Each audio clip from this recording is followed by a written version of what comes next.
Hello. Aïe.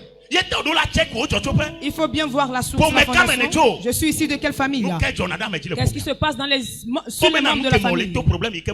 L'histoire, le problème que vous vivez. Y a-t-il pas eu quelqu'un qui a vécu les mêmes problèmes? Est-ce que ce n'était pas arrivé sur une personne auparavant? Et c'est là vous allez chercher des conditions. C'est se lever. Et vous allez vous dire que moi, ça changera. Mon cœur doit être différent. Pour moi, je dois changer. Pour moi, je dois changer. Je ne vais pas achever comme mon père. Non. Je ne vais pas le terminer comme ma mère. Non. L'histoire de ma mère ne m'arrivera pas. Écoutez, ce que votre maman a connu comme événement, Ézéchiel chapitre 16, verset 44. Le verset 44. Il y a beaucoup de personnes ici, c'est la situation telle mère, telle fille. Les mêmes combats que la maman a fait, ce sont ces mêmes combats que aussi telle mère, telle fille. Vous avez suivi, ça sera un caractère que les enfants vont mener. Ça va devenir une mode de vie pour les enfants. Puisque c'est la manière dont la maman a terminé, les filles aussi bien les enfants vont terminer. La manière dont le père l'a semé, c'est de la même manière les enfants vont terminer. Les problèmes vont se multiplier. C'est-à-dire c'est les mêmes problèmes qui viennent de génération. En génération. Tu viens de quelle généalogie? Tu viens de quelle génération? Votre maman a eu des enfants à 3 hommes. Là, vous êtes sur le deuxième monsieur. Analysez les événements en même temps.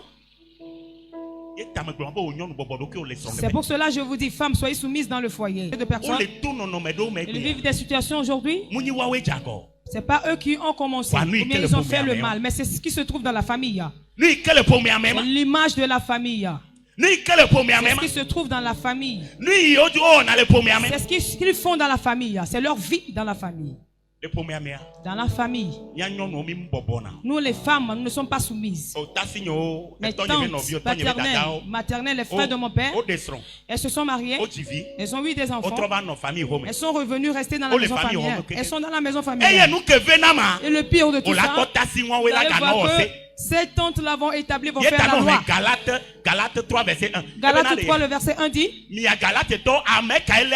vous les Galates, qui vous a ensorcelé? Qui vous a ensorcelé? Ces tantes sont dans la famille. Je ne suis pas dans le problème d'un homme. Vous êtes vous-même le problème. Non, la plupart de femmes accusent le mari et ce n'est pas le mari qui a le problème.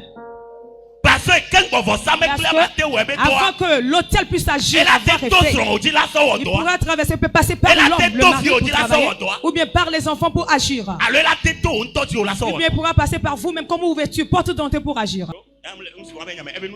Je ne suis pas dans le cas de ce monsieur, dans les affaires de ce monsieur. Je vais plier mes bagages, partir s'il tombe. Je pose la question à ces femmes: tu vas plier les bagages et partir? Votre maman, avant de vous mettre au monde à votre père, elle avait eu un enfant pour un autre homme, n'est-ce pas? Vous allez écouter la voici l'histoire de votre maman se répète dans votre vie. L'histoire de votre maman se répète dans votre vie. On ne joue pas avec la fondation. Il ne faut pas minimiser le problème de la fondation. La fondation ruine la vie de l'homme. Il ne faut pas jouer avec votre fondement. La plupart de personnes aujourd'hui, c'est difficile de dire la vérité. Pas parce qu'ils n'ont pas ce désir, l'envie de le dire. Mais la source, cette puissance qui est dans la fondation les manipule. Parce que dans la famille, truquer, tromper, corrompre des gens, c'est ce qu'ils font dans la famille. C'est ce qu'ils ont dans la famille comme caractère. Can I continue? Maintenant, il dit.